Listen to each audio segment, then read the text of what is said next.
The security footage from the Burj Al Arab Hotel in Dubai shows a woman in an elegant evening dress stepping out of the presidential suite at exactly 9:47 p.m. on November 12, 2022.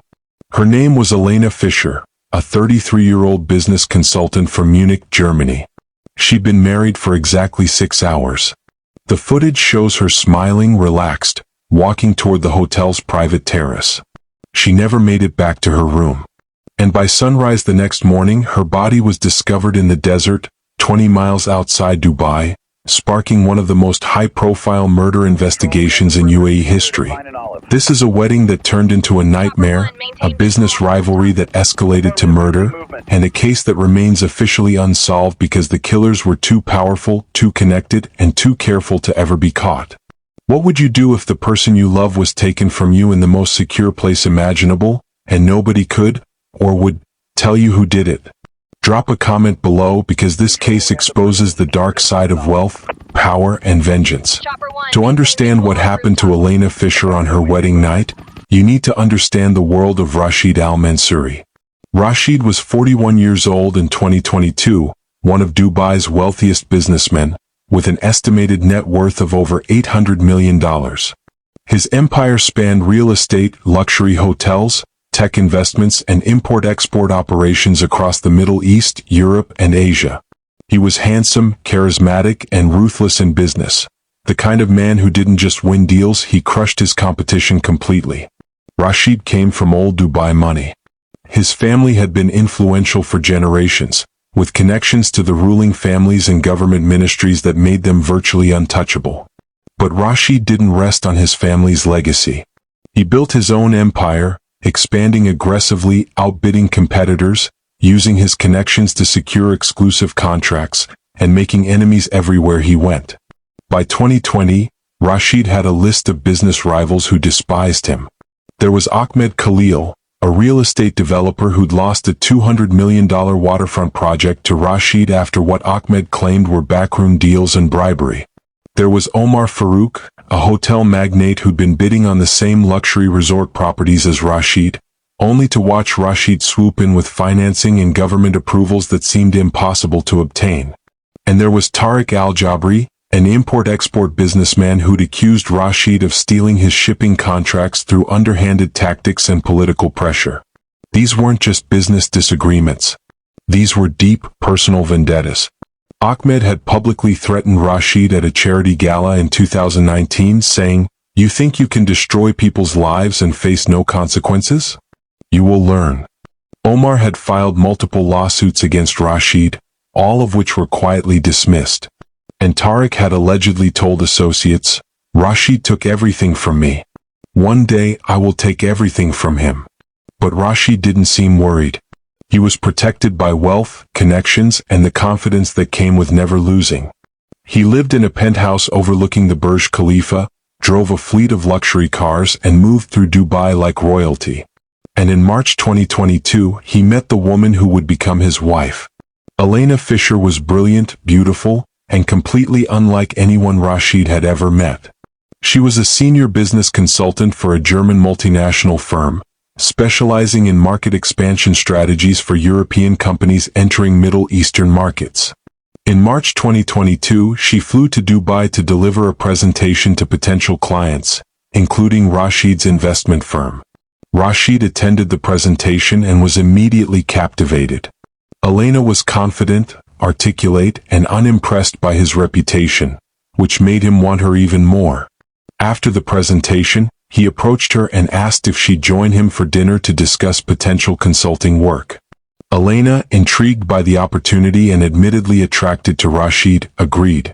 That dinner lasted 4 hours. They talked about business but also about life, culture, travel, and dreams. Rashid was charming in a way that felt genuine, not performative.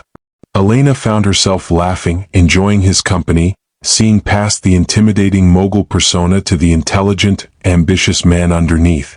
When Elena's trip ended 3 days later, Rashid asked if he could visit her in Munich. She said yes.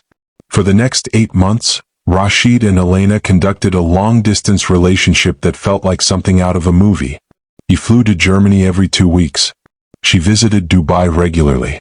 They traveled together to Paris, London, the Maldives, always staying in the most exclusive hotels, dining at Michelin-starred restaurants, living a life that Elena had never imagined for herself.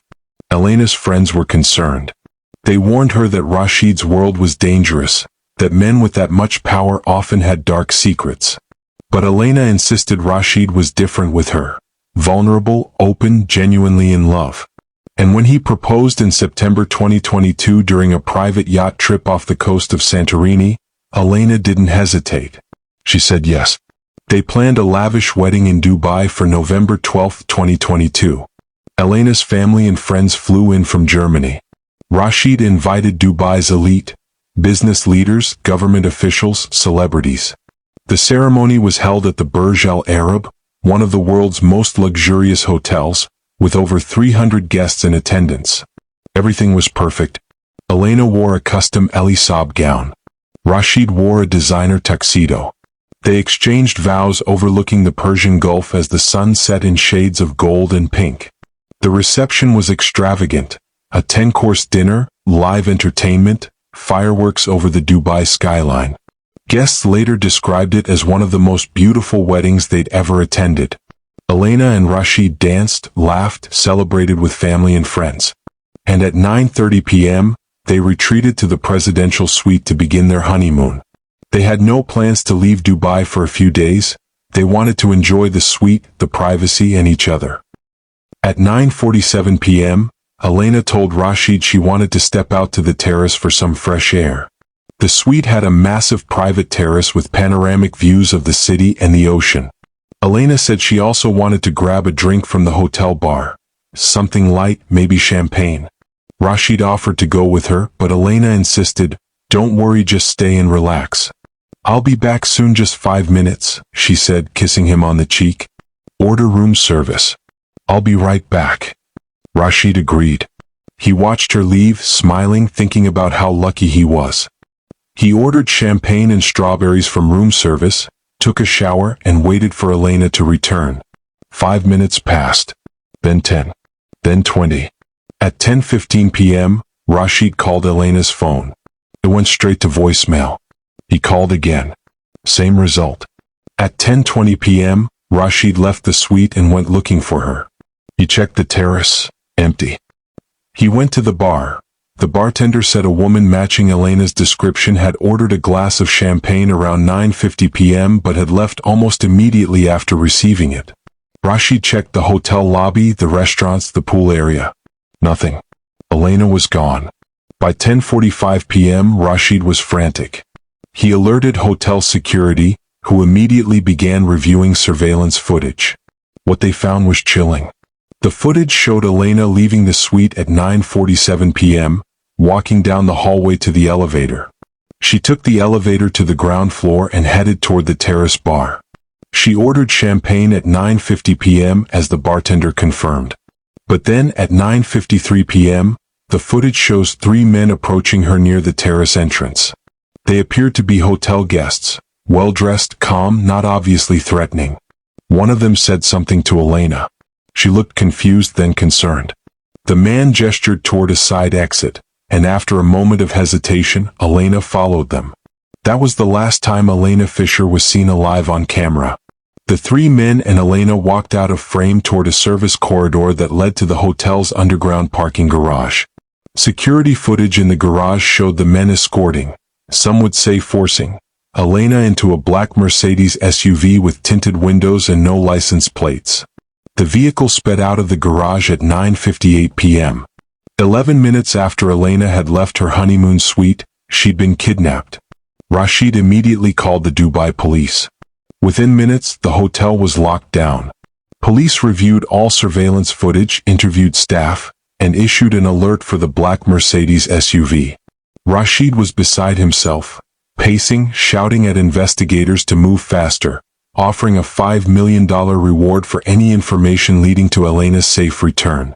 His connections meant that the highest levels of Dubai law enforcement were involved within the first hour. Roadblocks were set up across the city. Helicopters searched from the air. Every resource available was deployed. But the kidnappers had planned meticulously. The Mercedes SUV had been stolen 2 days earlier from a rental company and had been fitted with cloned plates that changed electronically. Traffic cameras picked up the vehicle heading east toward the desert, but after 20 minutes, the trail went cold. The SUV disappeared into an area with no surveillance coverage, and despite hours of searching, police found nothing. Rashid's family arrived at the hotel.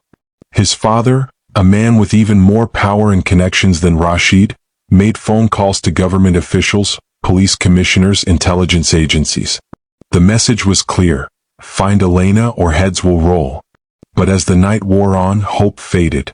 Rashid sat in the hotel suite, surrounded by family and police, staring at his phone, praying for a ransom call, a demand, anything that meant Elena was still alive. The call never came. There was no ransom demand. No communication from the kidnappers. No negotiation. Just silence. At 6:15 a.m. on November 13th, a construction worker driving to a job site in the desert about 20 miles outside Dubai spotted something unusual off the side of the road. He pulled over and found a woman's body, partially covered by sand, wearing an elegant evening dress. It was Elena Fisher. She'd been dead for hours. Dubai police arrived at the scene within minutes of the 911 call. The area was immediately secured as a crime scene. Forensic teams began their examination while Rashid, who'd been notified by police, raced to the location with his father and several bodyguards. When Rashid saw Elena's body, he collapsed. His father had to physically restrain him as he screamed, sobbed, and tried to reach her. The autopsy revealed that Elena had been killed by asphyxiation. She'd been strangled. There were bruises on her wrists and ankles, indicating she'd been restrained. Forensic analysis suggested she'd been killed between 11 p.m. and midnight, roughly an hour to 2 hours after her kidnapping. Her body had been dumped in the desert and partially buried in a rushed, disorganized manner, suggesting the killers had been in a hurry or wanted the body to be found. But here's where the case became impossible to solve. There was no physical evidence. No DNA from the killers. No fingerprints. No fibers, no hair, nothing. The evening dress Elena wore had been cleaned somehow, removing any trace evidence. The area where her body was found had been swept and disturbed, making it impossible to recover tire tracks or footprints. Whoever had done this had been extraordinarily careful. Police focused on the surveillance footage of the 3 men who'd taken Elena from the hotel. Facial recognition technology was used, but the men had been careful to keep their faces partially obscured, hats, sunglasses, angles that made identification difficult. The footage was enhanced as much as possible, but no definitive matches were found in any database. Investigators then turned to motive. This wasn't a random crime. This was targeted, professional. Someone had wanted to hurt Rashid al-Mansouri in the most devastating way possible, by taking away the woman he loved on the happiest night of his life. And police had a list of suspects who had both motive and means. Ahmed Khalil, the real estate developer, was brought in for questioning. He had the motive. He'd lost millions because of Rashid and had publicly threatened him. But Ahmed had an alibi. He'd been at a business dinner in Abu Dhabi from 7 p.m. to midnight, with over a dozen witnesses, including government officials.